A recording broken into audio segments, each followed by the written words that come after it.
डायरीवरून.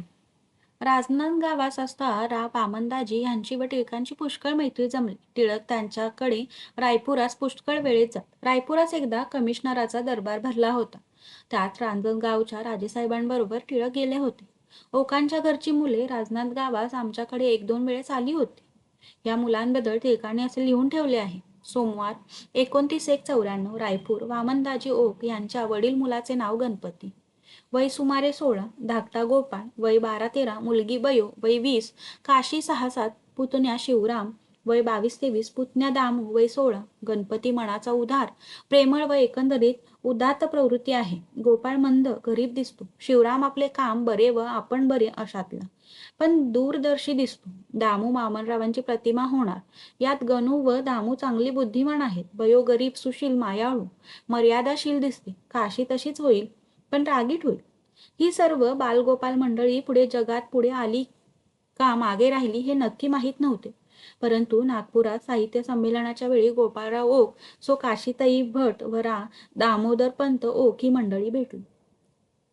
दामोदरपंत नागपूरच्या नॉर्मल स्कूलचे मुख्याध्यापक झाले आहेत. काशाताई मुळीच रागीट दिसल्या नाहीत व गोपाळरावांचा लहानपणाचा गरीब स्वभाव अगदी आहे तसा कायम आहे असे दिसून आले. ही सारी मंडळी 35-40 वर्षांनी अचानक भेटली. रायपूरला दरबारात राजे साहेबांतर्फे जे इंग्रजी भाषण वाचण्यात आले ते टिळकांनी लिहून दिले होते व हायस्कूलच्या मुलांसाठी त्यांनी कविताही करून दिल्या होत्या. ओकांच्या घरी दामोदरपंत व गणपतराव यांची व टिळकांची विशेष मैत्री असावी असे दिसले. एकदा त्यांचा चष्मा हरवला व दामोदरपंतांनी तो खूप शोधला वगैरे मजकूर डायरीत सापडतो. तसेच स्टेशनवर हे दोघे पोहोचवायच गेले होते असे लिहित. एकंदर मुले मजकरिता विरह दुःखी झाली. त्या दिवशी घरी आल्यावर दत्तूबद्दल ते लिहितात. नाना नाना म्हणताची शरदचंद्र धावून आला, घेगे घेगे म्हणून बिलगे बळ माझ्या तनूला. आले माझे नयन भरूनी, घेतला चुंबी येला, गेला माझ्या श्रमभर पळे, दूर ते सर्व गेल. एकदा दारावरून एक मोतीवाला गेला तेव्हा टिळक मला म्हणाले, मला भीकबाळी चांगली दिसलेल नाही. टिळकांना दागिन्यांचा किंवा छान चौकीचा मुळीच नाद नसे. त्यांनी आपल्या भीकबाळी असावी असे म्हटलेले ऐकून मला फार वाईट वाटले. आमच्या घरात 18-20 दारिद्र्य नसले तरी टिळकांच्या वागण्याने आमची नेहमी अडचण मात्र होत असे. तेव्हा नवीन मोती घेऊन त्यांना भीकबाळी करून घालणे निदान त्या दिवशी तरी शक्य नव्हते. शिवाय मोती विकत घेतली असती तर ते मजवर खात्रीने खूप रागावले असते. एकदा मी एक तांबड्या खंड्यांचा बिजवरा घेतला तर त्यांनी केवढे थैमान केले होते. त्यांच्या डायरीत 16/1/94 त्यासंबंधी उल्लेख आहे. बायकोची इच्छा मीच बाजार केला पाहिजे म्हणजे माझे संसारात लक्ष खरे. लक्ष्मीने आज 3 रुपयांचा खोट्या दगडांचा व भिकार सोन्याचा बिजवरा विकत घेतला. घरात शिल्लक काय ती 8 रुपये.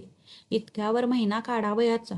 त्यात हा विनाकारण खर्च 3 रुपये जानकीस म्हणजे नावाच्या भंगट पटवाऱ्याच्या बायकोस उसनेही दिले. असे मी करतो तर मात्र हिने माझा प्राण कासावीस केला असता. अर्थात माझे नेहमीचे मत की हे उधळपट्टी करतात, पण असो. मी माझी नथ होती ती मोडून त्यांना भीकबाळी करण्याचे ठरवले. ही नथ मुंबईच्या सोनाराने जिथे काही मोती बदलले होते तीच नथ मोडून सोनाराकडून त्यांच्यासाठी भीकबाळी बनवली व दत्तूला केशवराव मामांनी 1.5 तोळ्याची बिंदली करून दिली होती.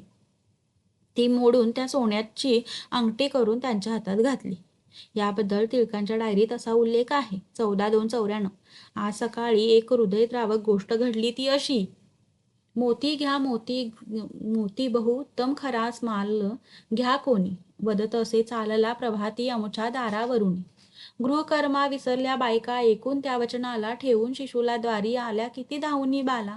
धनाढ्य जाती परत करून तुच्छ तया माला ते, नीच मनाच्या युवती करती तुच्छ दारिद्र्यपती ते.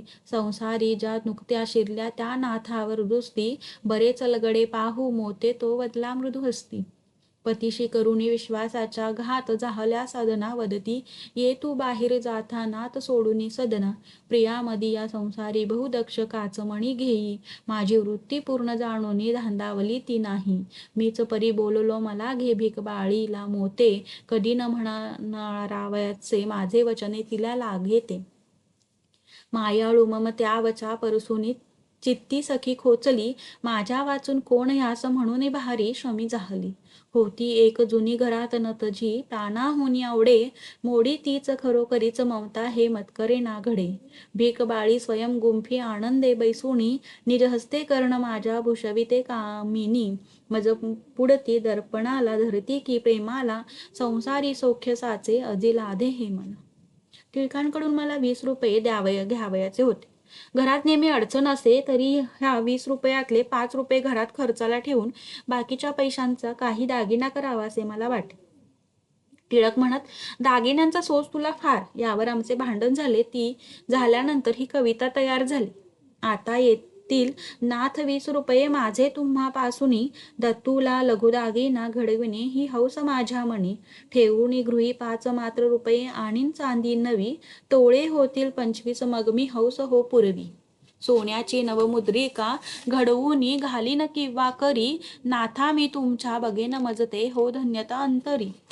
गेही तंदूल तैल सैंधव घृता पैसा न हा संशय, मेला नित्यची लागला कधी पुरा व्हावा तरी अशय.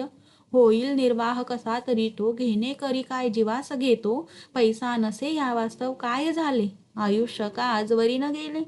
असा जरी निश्चय मी न केला, घडा जीवाचा जरी हा न झाला, तरी मरे तो पुरणार काय, माझी जगी हौस लहान हाय. वदे असे पुष्कळ ती मजचे, देती मला हर्षची शब्द तिचे, दरिद्री आम्ही परिधैर्य हौस, प्रेमा किती देती तरी सुखारस. आशा धृती निश्चय हाच पैसा, प्रेमामणीचा निधी गेही जैसा राहे, उणे काय तरी आम्हाला, निर्दव्य पाहिनच दृष्टी जाला.